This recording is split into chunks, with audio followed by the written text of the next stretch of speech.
जाने तमन्ना तो जुनून मेरा अनुष्य खां की नवतीस। वैसे ये ड्राइविंग के असूलों के खिलाफ है। अली से आंखें मूंदे नींद के समुद्र में गोते लगा रही थी जब शतांश की आवाज़ से बिल्कुल अपने पास सुनाई दी तो इसने फट से आंखें खोले। जदान मुस्कुराता हुआ सामने देखते ड्राइविंग करने लगा। तुम्हें कुछ ज़्यादा नींद नहीं आती? हर 5 मिनट बाद तुम सोई होती हो। जदान रिजे को खामोशी से दोबारा आंखें बंद करते देख पाए हाथ की चुटकी इसके सामने बजाते इसे दोबारा आंखें खोलने पर मजबूर कर गया। पहले तो नहीं, आज सुबह से काफ़ी आ रही नींद। अरीसे तकरीबन आज सारा दिन सोती रही थी लेकिन अभी भी इसकी आंखें नींद से बंद हो रही थी। लंच किया था जी? अरीसे ने बाहर अंधेरे में देखते कहा। वैसे बाहर से ज़्यादा अगर मेरी तरफ मुड़ कर देखो तो ज़्यादा खूबसूरत मंजर है। आखिर कोई एक ज़माना मरता है तुम्हारे शोहर पर, और शोहर तो तुम्हें अच्छे से पता है किस पर मरता है।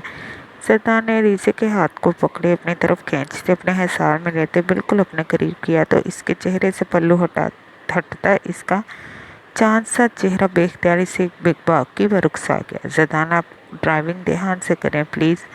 रीजे जदान के सीने पर हाथ रख के अपने और जदान के दरमियान फासला करने की कोशिश करती बुखलाए हुए बोली, ध्यान से ही करूँगा क्योंकि अब तो मुझे अपनी ज़िंदगी और भी ज़्यादा अजीज़ हो गई है। जदान अरीसे के हल्के पिंक लिपस्टिक से रंगे होंठों को नरमी से छूता अपना बाजू हटा गया। अरीसे बस जदान को घूरती गाड़ी के दरवाजे के बिल्कुल साथ जाकर लगे। ऐसे घूरने से मुझे तो कोई फ़र्क नहीं पड़ना, उल्टा इन नशीली आंखों में डूबकर मैं कुछ ज़्यादा ही बेताब हो जाऊंगा। जदान अरीसे की गोरी पर मुस्कुराता हुआ इसे दोबारा बाजू से खींचते सीट पर सही तरह बिठा गया जो इसके डर से बिल्कुल दरवाजे के साथ लगी हुई थी। अब से तुम्हें ज़िंदगी भर मेरे साथ ही सफ़र करना बेगम साहिबा। तो दो बातें पल्ले बांध लें कि ना तो आप मेरे साथ सफ़र करती सो सकती, और दूसरा, जरदान ने मुस्कुराते हुए रीजे की तरफ देखा जो इसकी तरफ ही मुतवज्जा थी। दूसरा क्या? रीजे ने तजस्सुस से इसकी तरफ देखा। दूसरा, तुम्हारा हाथ हमेशा मेरे हाथ में होना चाहिए। जरदान ने इसकी आंखों में देखते इसके दाएं हाथ को अपने हाथ में लेते लोगों से लगाया। अगर मुझे लंबी ज़िंदगी जीनी है तो दूसरी बात तो मैं आपकी कभी ना मानूं। और इसे अगले ही पल जरदान से अपना हाथ छुड़ाती अपनी कमर के पीछे छुपा गई। इसका मतलब है तुम भी मेरे साथ एक लंबी ज़िंदगी जीना चाहती हो? जरदान अरीजे की बात को अपने मतलब में लेता इसके बिल्कुल पास होते बोला, मुझे नहीं लगता हम ज़्यादा जी पाएंगे। अरीसे ने जरदान के कंधे पर हाथ रखे इससे इसकी जगह पर पहुंचाने की नाकाम कोशिश की।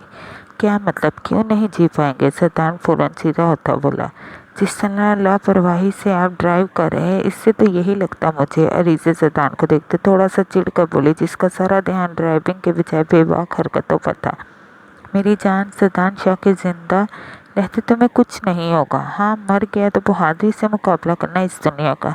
जरदान मुस्कुराते हुए एक आंख बंद कर गया। जरदान, आप रात के इस वक्त ऐसी सुनसान जगह पर कैसी फजूल बातें कर रहे हैं मेरे साथ? अरीसे ने दहलते हुए जरदान के अल्फाज पर नम आंखों से बाहर काले गहरे अंधेरे और सुनसान सड़क को देखते थोड़े गुस्से से कहा, अरे मेरी जान, मैं तो बस मजाक कर रहा था। अरीसे को अपनी आंखों में आई नमी को साफ करते देख वो भरपूर मासूमियत से बोला, मैं मामा को बताऊंगी कि आप सारे रास्ते मुझे कैसे डराते लाए हैं। अरीसे जरदान की बातों से सचमुच डर गई थी। अच्छा, अब कुछ नहीं बोलता? जरदान ने अरीसे के हाथ को पकड़ते प्यार से कहा जब अरीसे ने गुस्से से अपना हाथ फौरन छुड़ाया और जरदान के गुस्से पर फौरन अपना रुख खिड़की की तरफ किया। जरदान, बेटा तेरा रोब बस कुछ दिन का मेहमान है तेरी बेगम पर, फिर तो जन्म रीति के सारे रिकॉर्ड्स तोड़ेगा। जरदान मुंह में बड़बड़ाते दोबारा से अरीजे का हाथ पकड़ते अपने हाथ के नीचे दबाते स्टीयरिंग पर रख गया। अरीजे मुसलसल अपने हाथ को छुड़ाने की कोशिश में थी पर जब कामयाब ना हुई तो सीट पर थोड़ा आगे होकर बैठ गई। जब भी जरदान शाह का फ़ोन बचा और बेख्तियारी जरदान ने अरीजे को घूर कर देखा जिस पर वो कंधे उचकाते मुस्कुराते हुए दूसरी तरफ देखने लगे क्योंकि अब जरदान को मजबूरन इसका हाथ छोड़ते फ़ोन अटेंड करना पड़ा। हेलो। जरदान ने पहले अरीजे और फिर फ़ोन को घूरते कॉल को ओके किया। कैसे हो जरदान शाह? शादी बहुत बहुत मुबारक हो। जब जरदान शाह को दूसरी तरफ से कैसे राय की आवाज़ सुनाई दी, फ़ोन क्यों किया है ये बता। जरदान का गुस्सा पल में बढ़ा था। इसे बिल्कुल भी पसंद नहीं था कोई भी बाहर का बंदा इसके घर के किसी भी फर्द की बात करे, और कैसे राय जैसा बंदा इसकी शादी को लेकर बात करता। जरदान का दिमाग मिनटों में घुमा गया। अरे अरे, सुना है बड़े जुनूनी इश्क के बाद शादी की है, और कल की सारी रात फार्म हाउस पर गुजार कर भी तुम तो इतने ही गर्म हो। क्या अपनी ज़ुबान को लगाम देना, वरना हलक से खींच कर इतने टुकड़े करूँगा कि ज़िंदगी भर गिन नहीं पाएगा। ज़दान ने कैसर राय की बात मुकम्मल होने से पहले ही अपनी तनी रगों से चिल्लाते बुरी तरह गाड़ी को ब्रेक लगाई। अलीज़ा डरते हुए ज़दान को देखती अचानक लगी ब्रेक पर खुद को संभाल ना पाई और सीधी अपनी पेशानी सामने बोनट पर लगवाकर जख्मी करवा चुकी होती। अगर ज़दान फौरन अपना हाथ सामने रखते इसे ना बचाता। ओ हीरो, इतना गुस्सा सेहत के लिए अच्छा नहीं। कैसे राय बकवास कर, तूने किस लिए फ़ोन किया? सिर्फ ये बताने के लिए किया था? तुझे क्या लगता था तू हमारी जड़ें काटेगा और हमें पता भी नहीं चलेगा? हमें सब पता था, हम तो बस तेरी किसी गलती या कमज़ोरी के हाथ आने का इंतज़ार कर रहे थे। कैसे राय ने जोरदार लगाते अपनी बात मुकम्मल की। तुझे क्या लगता?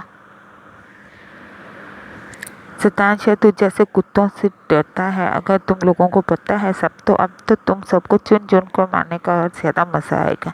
ज़दान शाह ने इस बार पहले से ज़्यादा सख्त लहजे से कहते अपनी आवाज़ को थोड़ा आहिस्ता किया।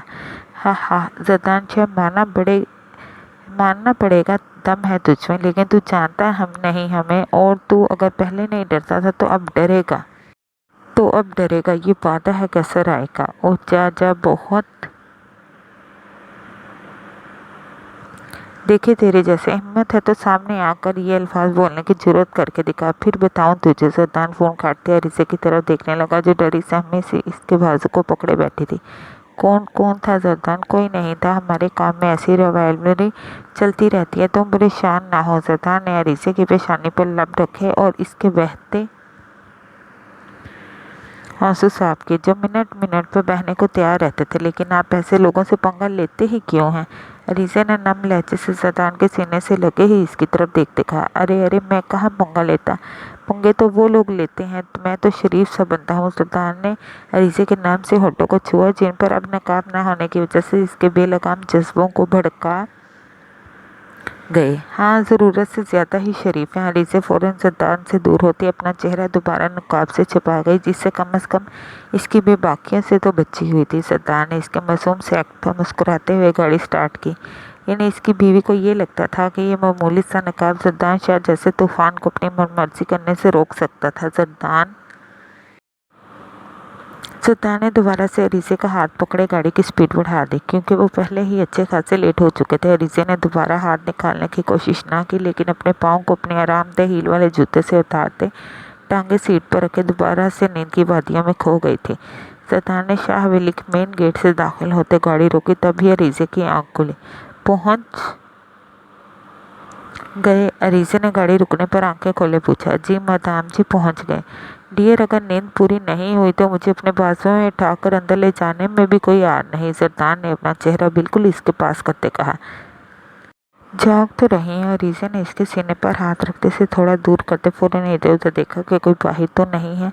चलें? ज़दान ने अपनी हथेली इसके आगे बढ़ाते प्यार से कहा, लेकिन अरीज़ा का फ़िलहाल इसे कोई मस्बत रिस्पॉन्स देने का इरादा नहीं था, इसीलिए वो इसकी सुर को सफ़ेद हथेली को इग्नोर करती जल्दी से अपनी हील्स पहनते गाड़ी का डोर खोलने लगी जो लॉक था। अरीज़ा, ज़दान शाह, कभी गलती से भी मुझे इग्नोर करने की ज़रूरत ना करना, वरना तुम समेत इस सारी दुनिया को आग लगा दूंगा, ये याद रखना। ज़दान अरीज़ा के अपने प्यार से बढ़ाए हाथ को इग्नोर करने पर जलता हुआ आतिशफ़शा बना।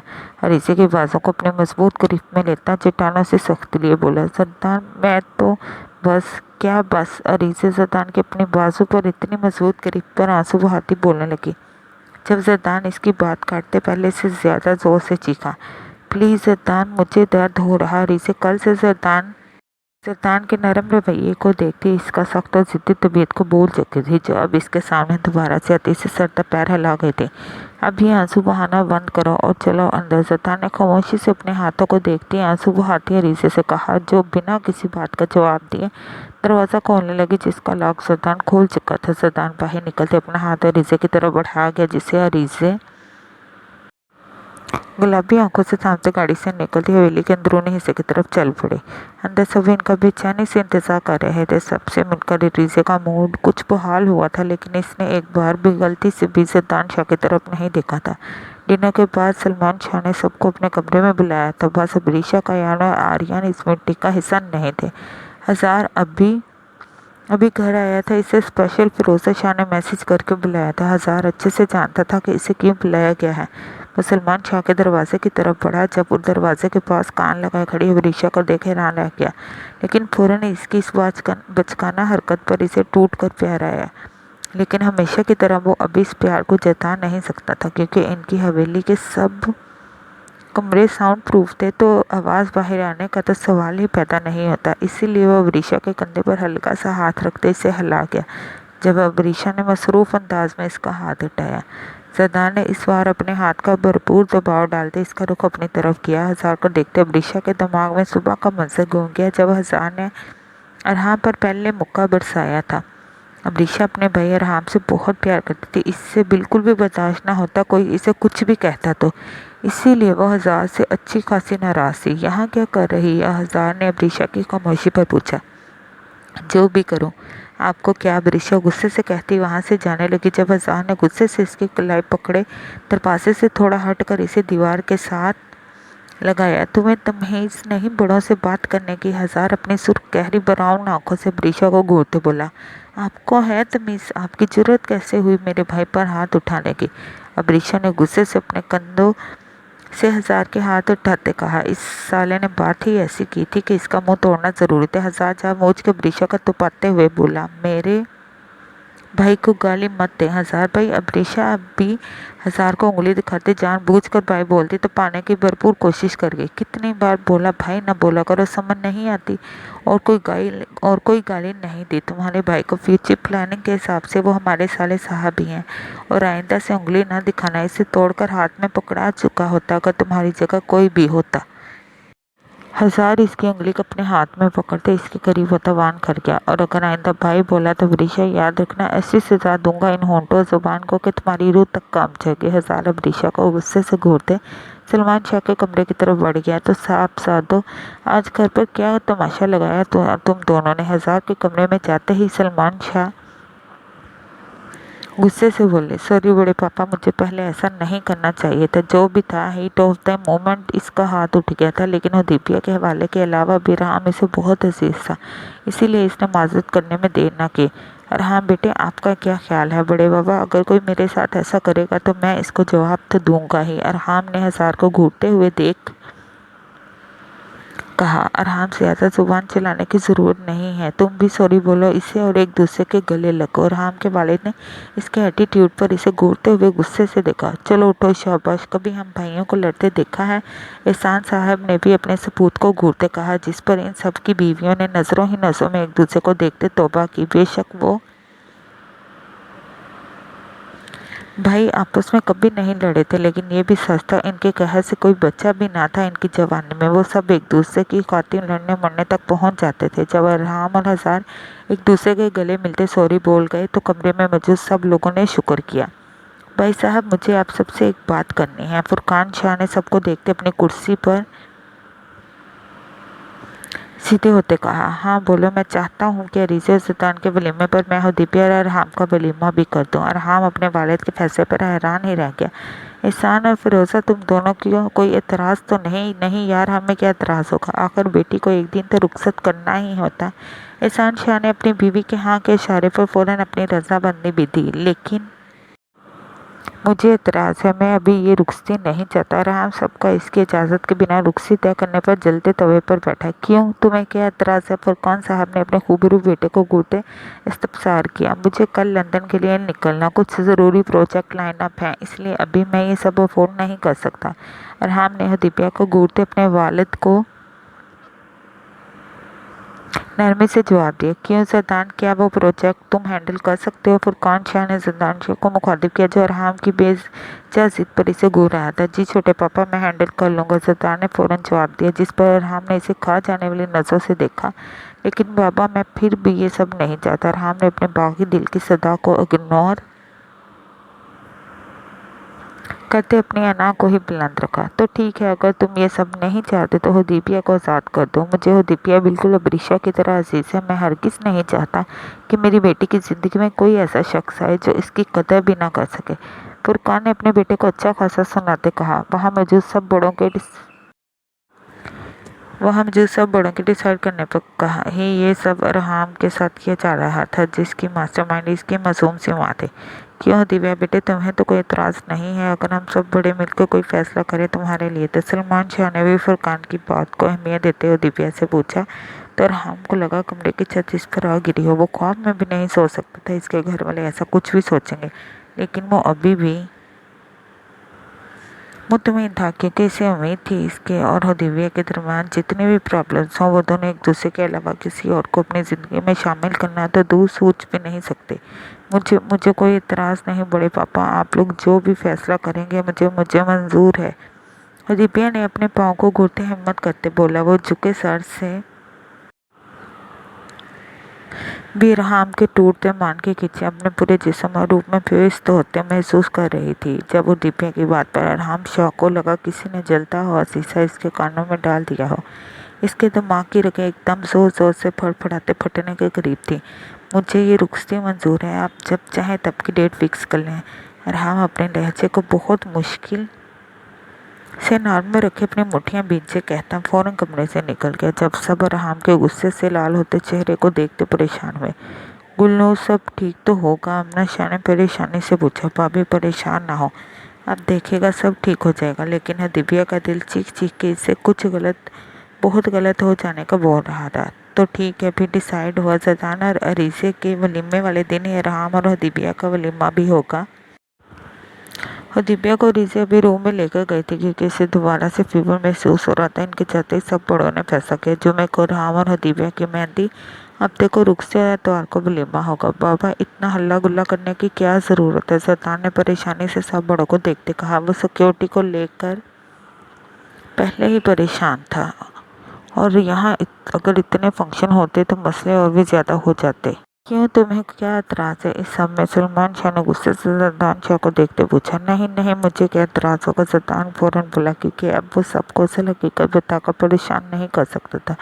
इसीलिए खामोशी से उठता अपने कमरे की तरफ बढ़ गया ताकि फंक्शन शुरू होने से पहले अच्छे से सब इंतजाम कर सके। अरहाम शाह गुस्से से अपने सामने आती हर चीज़ को तहस नहस करता अपने कमरे में पहुंचा और दरवाजे को धाड़ से बंद करता अंदर दाखिल हुआ। और दिव्या, अरहाम शाह, तुम खुद को सोच से दूर करने का सोच भी कैसे सकती है? अरहाम अपने बालों को अपनी मुट्ठियों में जकड़े जोर से चिल्लाता अपने कमरे की हर चीज़ को भी तहस नहस करने लगा। नहीं हो दिव्या,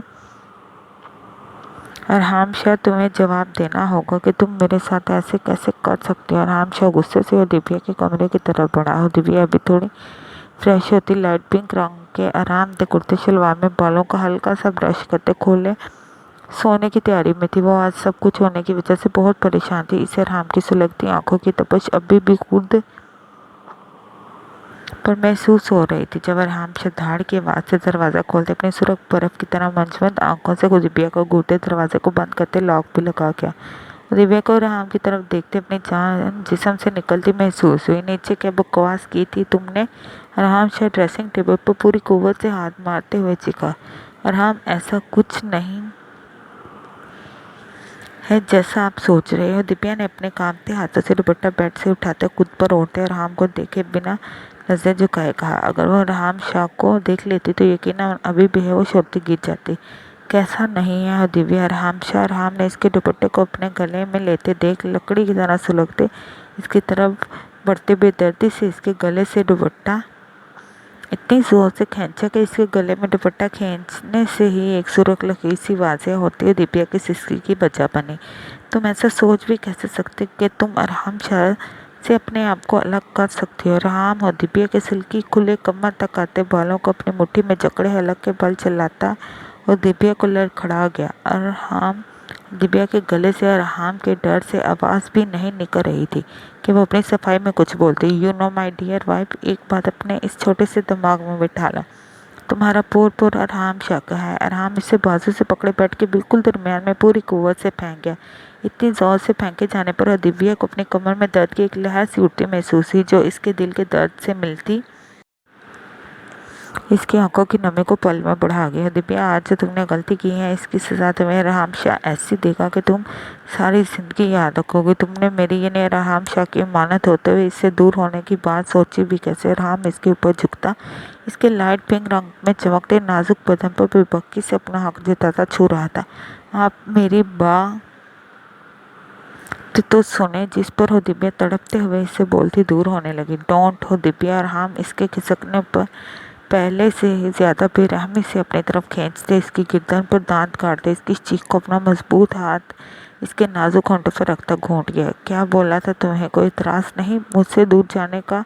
तो दिव्या शाह आज तुम्हें अपनी ऐसी दहशत भरी गुर्बत की हल्की सी झलक दिखाऊंगा कि तुम्हारा पोर पोर आइंदा से अरहाम शाह की गुर्बत में आने का सोच कर लरज उठेगा, और ये एहसास करवाएगा कि जो अरहाम शाह की मुल्कियत है वो सिर्फ और सिर्फ इसकी है। अरहाम और दिव्या को अपने नीचे तड़पते देख इसके मुंह पर हाथ रखे इसके बहते आंसुओं की भी परवाह किए बिना इसकी गर्दन पर जगह जगह सुर्ख निशान बना रहा था। और दिव्या मुसलसल मज़ाहमत करते खुद को अरहाम शाह से छुड़ाने की कोशिश कर रही थी, जो इस नाजुक जान के बस की बात हरगिज़ ना थी।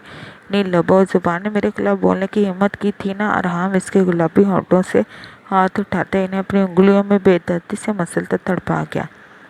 अरहाम दूर रहे मुझसे। और दिव्या गुस्से से इसके हाथ झटकती अपने गले में फंसे आंसुओं के गोले सब में चलाकर बोली, यानी वो जो चाहे जब चाहे इसके साथ सलूक कर सकता था और इससे बस बर्दाश्त करना था। जब अरहाम दिव्या के झटके पर दूर तो क्या होता, वो अपनी पूरी शिद्दत से इसके गुलाबी होंठों को अपनी गिरफ्त में लेते, इन पर अपने अनाबी होंठों की शिद्दत दिखाते इसकी सांसें खींच गया। वो बहुत दृष्टि से इसके होंठों को सख्त करते इन्हें अपने दांतों का निशाना भी बना रहा था। अपनी और दिव्या की सांसों की परवाह इन्हें अपने दांतों का निशाना भी बना रहा था। अपनी और दिव्या की सांसों की परवाह किए बिना इसके हाथ भी बेबाकी से अपना पूरा हक जता रहे थे। दिव्या इसकी बेरहम लमस पर मुसलसल मज़ाहमत कर रही थी। जब अरहाम इसकी रुकती सांसों पर रहम करते इससे दूर हुआ। दिव्या, आज के बाद तुम ये भूल जाना कि अरहाम शाह के दिल में तुम्हारे लिए कोई मुकाम होगा, क्योंकि तुमने बार बार साबित किया है कि तुम्हारे लिए मैं हमेशा दूसरी चॉइस हूँ, जो अरहाम शाह को हरगिज़ मंजूर नहीं है। अरहाम और दिव्या से दूर होते बैठ से उतरते अपनी सारी दृष्टि लफ्ज़ों में समोते दिव्या की रूह को तड़पा गया। यानी दिव्या अब अरहाम शाह जिसके जमा इसने आज तक कुछ सोचा नहीं था, इसके लिए कोई अहमियत नहीं रखती थी। और दिव्या की ये सोचते ही सांसें गले में अटकने लगी, तो वो अपने गले को अपने हाथों में जकड़े गहरे सांस लेने लगी। अब जब रुखसत होकर आओ तो अपने दिमाग में ये सोच कर आना अब किसी को तुम्हारा इंतज़ार नहीं है। हाँ, ये हरगिज़ ना समझना कि अरहाम शाह तुम पर कोई हक नहीं जताएगा। अरहाम सुर्ख चेहरे से गहरे सांस लेते दिव्या को अपने मुकाबल खींचते मुस्कुराते हुए सुर्ख आंखों से देखते बोला, अरहाम आप मेरी बात तो सुने प्लीज़, आप मेरे साथ ऐसा नहीं कर सकते। दिव्या अरहाम की बातों पर तड़पते हुए अपने फटते दिल से अपनी पूरी हिम्मत लगाती चिल्लाकर बोले, इतना तड़प क्यों रही हो? अब अरहाम दिव्या के तड़पने पर मुस्कुराते हुए इसे बाजू से पकड़े अपने बिल्कुल करीब कर गया। अगर तुम इसलिए तड़प रही कि मैं कहीं तुम्हें छोड़ ना दूँ तो वो तो नामुमकिन है। ना ही अरहाम शाह तुम पर अपना एक भी हक माफ़ करेगा। सिर्फ ये बांध करने आया था कि खुद को मेरे जुनून को सहने के लिए तैयार करके आना।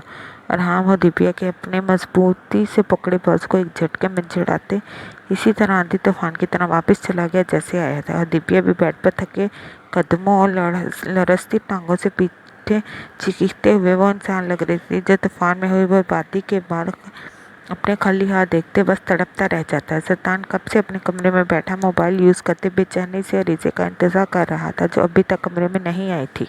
सरदार ने सिकंदर से अरीज़े के लिए फ़ोन पे मंगवाया था, लेकिन आज तक अरीज़ा मैडम की सोने की वजह से दे नहीं पाया था, वरना अब तक कॉल कर करके इसे रूम में बुला चुका था। सरदार गुस्से से कमरे से बाहर निकला तो बाहर हर तरफ अंधेरा था, लेकिन किचन से आवाज़ें आ रही थी। वो किचन की तरफ बढ़ा जहाँ अरीज़े के साथ दुआ शान से और अबरीशा सामने चाय के कप रखे बातों में मसरूफ़ थी। सरदार शाह को देखते ही अरीज़े पर जी भर के गुस्सा आया। अरीज़े एक कप कॉफ़ी लेकर आओ जल्दी से। सरदार का बस चलता तो अरीज़े का हाथ पकड़े ले जाता, लेकिन अपनी भाभी और अबरीशा के सामने वो चाह कर भी ऐसा ना कर सका। आप इस वक्त कॉफ़ी कब पीते हैं? अरीज़े जो कमरे में जाने के डर से सबको चाय की ऑफ़र करती बातों में मगन कर गई थी। सरदार की आवाज़ पर उछलती इसकी आंखों में छाई गुस्से की सुर्खी पर अटकते हुए बोली, हमारी शादी को भी बस एक दिन हुआ है, तो मुझे किस वक्त क्या चाहिए होता है इसका अंदाज़ा तुम्हें जल्दी हो जाएगा। अरीज़ा जरदान की बेटाइम में फरमाइश पर सुलगते हुए कॉफ़ी बनाने के लिए उठी तो जरदान गैर महसूस तरीके से फ्रिज से पानी निकालने के बहाने इसके बिल्कुल पास हाथ अपने गुस्से का इजहार करते अरीज़े के हाथों को कांपने पर मजबूर कर गया। चलें भाभी, मैं तो चली, मुझे तो नींद आई है, बाकी की प्लानिंग सुबह चाहिए। वृषा, जिसका नींद से बुरा हाल था, सबको गुड नाइट बोलती किचन निकली तो दुआ और शान से भी सताना और अरीज़ा को मुस्कुराते हुए देखती अपनी जगह से उठी। भाभी, आप लोग कहाँ जा रहे हैं? अरीज़ा ने इन दोनों को उठते देख फौरन कहा। सतान की घूरती आंखों की वजह से इससे बोलना भी नहीं जा रहा था। अरीज़ा, बच्चे, तुम भी थक गई होगी और अब टाइम भी काफ़ी हो गया है, तो सोते हैं। शान से भाभी ने अपने देवर के मूड को अच्छे से जानती थी, इसलिए अरीज़ा को कब से रूम में जाने का बोल रही थी, लेकिन वो भी ढीठ बनी हर बार थोड़ी देर तक जाते बोल फिर बातों में मगन हो जाती थी। शान से और दुआ बिना एक मिनट भी जाया किए अरीज़ा की रूहानी सी सूरत देखती मुस्कुराती हुई किचन से निकल गई। रहने तो काफ़ी, चलो कमरे में चलें। शान से और दुआ के जाते इज्जतदार चेयर से उठते अरीज़ा के हाथ से कॉफ़ी का जार लेते शेल्फ पर रखते बोला, क्यों, अभी तो आपको पीनी थी? अरीज़ा गुस्से से जरदान को घूरती अपनी कमर पर हाथ रखे बोली, मुझे इस वक्त सिर्फ तुम्हारे इन गुलाबी लबों की नरमी को पीना है, तो चुपचाप चलो। जरदान इसे किसी भी और बात का मौका दिए बिना अपनी गोद में उठाता इसके गुलाबी नर्म लबों को अपने अनाबी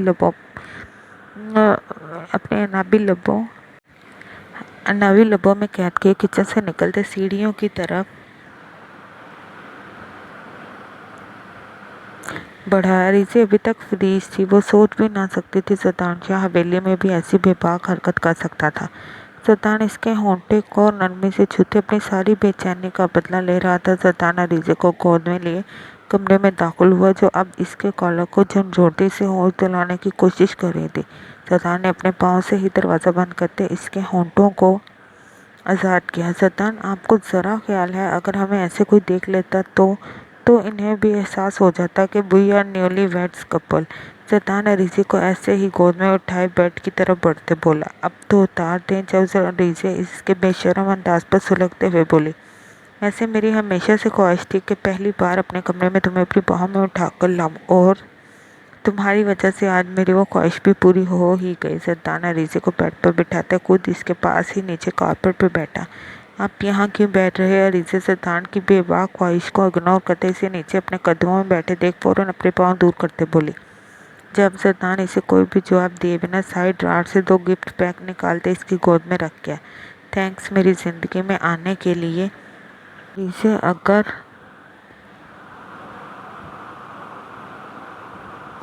तुम मुझे ना मिलती तो पता नहीं मैं क्या कर गुजरता। जरदान इसके नर्म मुलायम हाथों को अपने हाथों में लेते इन पर अपने लब रख गया।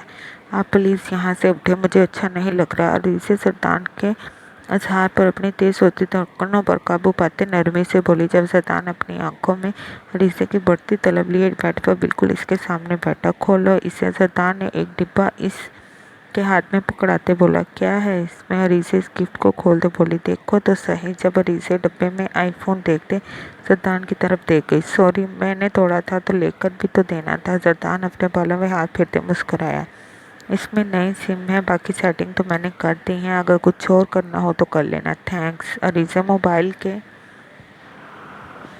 डिब्बे को खामोशी से साइड पर रखते बोले, अब ये खोलो। जब जरदान अरीज़ा के इतने ठंडे थैंक्स को बोला, अरीज़ा खामोशी से वो डब्बा खोल गई। इसमें डायमंड की खूबसूरत पायल का जोड़ा था, जिस पर छोटे छोटे डायमंड के साथ छोटे छोटे से घुंघरू भी लगे हुए थे। पायल्स देखने में बहुत खूबसूरत थी। शुक्रिया, बहुत प्यारी है। अरीज़ा इस बार थोड़ा अच्छे तरीके से थैंक्स बोलते पायल को अपने पाँव में डालने लगे। जब जरदान इसका हाथ पकड़ते खुद वो पहनाते हुए इख्तियार इन पर अपने लब रख गया, तो अरीज़ा ने फ़ौरन अपने पाँव पीछे खींचे। मुझे पता है तुम्हें ज्वेलरी इतनी पसंद नहीं, लेकिन मैं चाहूँगा कि अहम फंक्शंस में तुम इनको ज़रूर पहनोगी ना? अरीज़ा अपनी टांगों को इकट्ठा करते अपने घुटने पर सर रखे पायल्स पर हाथ फेरते जरदान को बिल्कुल इग्नोर कर रही थी। ओह हेलो बेगम साहिबा। जरदान ने इसके इग्नोर करने पर अपने गुस्से को कंट्रोल करते पूछा, आपसे एक बात पूछूं? अरीज़ा ने वैसे ही पायस को छेड़ते पूछा, जो पूछना हो पूछ लेना, लेकिन पहले ये बताओ पहनोगी ना इनको मेरे लिए? जरदान अरीज़ा को अपनी तरफ खींचते इसका रुख दूसरी तरफ करते इसके कमर को अपने साथ लगाता इसके बालों के बने वैसे जोड़े को एक तरफ करते इसके कदम को पीछे से नरमी से छूता बोला, जी जी पहनूंगी। अरीसे ने फौरन सद्दान से थोड़ा दूर होने की कोशिश की। अच्छा बोलो, क्या पूछना था तुमने? सद्दान अब अरीसे की गर्दन से नीचे इसके लाइट ब्लू तंग गले वाली कमीज, जो इसने आते ही फ्रॉक उतार कर हल्की सी सलवार कमीज पहनी थी, इसकी जिप को खिसकाता कंधे से शर्ट नीचे करते इसकी कमर को छूते मदहोश होते बोला, आप पहले दूर हो। अरीसे सीढ़ी से अंदाज से बोलते सद्दान को अपनी बेबाकियों से पल में रुकने पे मजबूर कर गई। जो भी पूछना है ऐसे ही पूछो, पहले ही कमरे से बाहर रहकर मेरा दिमाग अच्छा खासा खराब कर चुकी है। सद्दान ने चिढ़ते हुए अरीसे को खुद में बेंचे दोबारा इसकी गर्दन पर झुका। क्या पूछा है? कुछ मिनट्स बाद भी जब अरीसे कुछ ना बोले थे, सद्दान ने इसकी सुर्ख होती गर्दन को देखते गहरा सांस लेते इससे दूर हुआ। हाँ, आपने अस्पर के साथ क्या किया? अरीसे सद्दान से थोड़ी दूर होकर बैठी अपने हाथों की उंगलियों को मरोड़ते कुछ पल सोती रही। आखिरकार हिम्मत करते पूछ ही गई, तुम्हारा इस सब से कुछ भी लेना देना नहीं है तो आइंदा से मैं इस इंसान का नाम भी ना सुना। सद्दान अपने गुस्से को मुश्किल से कंट्रोल करते कमरे की लाइट डिम करते बैकग्राउंड की तरफ बढ़ता टेक लगाता अरीसे को अपनी तरफ खींच गया, जो इससे डरते बिल्कुल किनारे पर हो चुके थे। सद्दान, बस इतना बता दें, छोड़ा इसे या नहीं? अभी नहीं छोड़ा। सद्दान अरीसे की बात मुकम्मल होने से पहले ही गुस्से से बोला, तो आप छोड़ दें अरीसे। अब अगर तुमने इसकी तरफदारी की तो मुझसे बुरा कोई नहीं होगा। सद्दान अरीसे को अपने सीने पर मुंतकिल करते इसे अपने सीने में बीचे अपने गुस्से को कम करने की कोशिश कर रहा था। वो अस्पर जैसे गैर अहम इंसान के लिए अपनी जान पर गुस्सा नहीं करना चाहता था, लेकिन ये भी किसी सूरत बर्दाश्त नहीं था कि वो इस इंसान का जिक्र भी करे।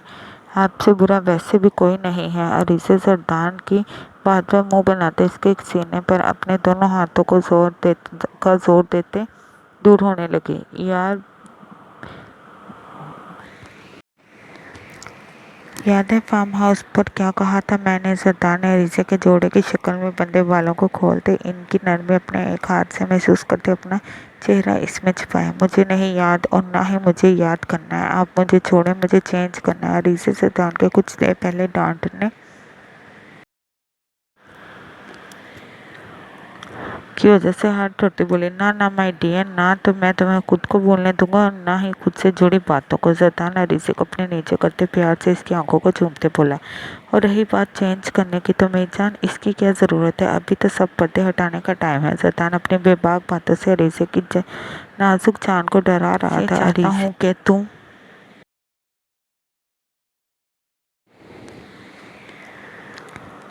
कि तुम कभी भी हम दोनों के दरमियान किसी तीसरे को ना लाना। मेरे से कोई मसला हो, मुझसे लड़ना चाहो लड़ लेना। हाँ, किसी और की वजह से मुझसे मूड बनाओगे तो ये बर्दाश्त नहीं करूँगा। सद्दान अरीसे के खराब मूड को देखते इसे आहिस्ता आहिस्ता समझाने के साथ अपने हाथों की बेबाकियों को भी बढ़ा रहा था, जिस पर अरीसे सुख चेहरे से अपने धड़कते दिल को संभालते इसके सीने में छुपने की कोशिश कर रही थी, जब सद्दान इसे कंधे से पकड़ते इसके बदन की गहराइयों पर अपने लब रख गया। इसकी शर्ट को कंधे से सरकाते इसके बदन की रनाइयों को देखते इसकी आंखें जज्बों की शिद्दत से मज़े का मार आलूदा होते लाल हुई। सद्दान अरीसे के खूबसूरत कदोखाल को महसूस करते अपने होंठ के एक किनारे को मुसलसल अपने दांतों से काट रहा था। सद्दान अरीसे को थोड़ा ऊपर उठाते इसे एक पल में हर पर्दे से आजाद कर गया। अरीसे सद्दान के इस एक्ट पर शर्म हया से लाल पड़ते अपने ररोसती पलकों को झुका गए। सद्दान अरीसे अपने वजूद को देखते इससे रूहानी और फुकाती इसके सीने में ही छुपने की कोशिश करने लगी। जी जाने सद्दान, आज किसी नरमी की उम्मीद ना रखना। सद्दान इसे कहते इसकी कान की लुक को अपने दांतों में दबा गया। अरीसे ने सहमते हुए इसके बॉडी बिल्डर वजूद को देखा, जो आज किसी रात के मूड में नहीं था। आज तुम्हारे हर हर हिस्से को मैं अपने लम्हों से मुअत्तर करते ये एहसास करवाना चाहता हूँ कि तुम मेरे लिए कितने खास हो। सद्दान शाह अरीसे का रुख मोड़ते इसकी साफ शफाफ कमर पर झुकते जगह अपना लफ्ज़ छोड़ता अरीसे को शर्म से लाल सुर्ख होते अपनी आंखों को मेछे पर मजबूर कर गया। अरीसे गहरी गहरी सांसें लेती कम्फर्ट को अपने दोनों हाथों की मुठ्ठियों में बींचे पर सीने में नहा गई। कमर पर मन मर्जियाँ सद्दान इसकी कमर पर मन मर्जियाँ करते इसे सीधा करते अपनी शर्ट को दूर उछाल गया। अरीसे फिती शर्मा हया की वजह से लाल सुर्ख चेहरे और गर्दन से सद्दान शाह को मजीद पागल कर गए। सद्दान अरीसे को अपनी गुर्बत के रंगों में रंगे देख बेख्तियार इसके माथे पर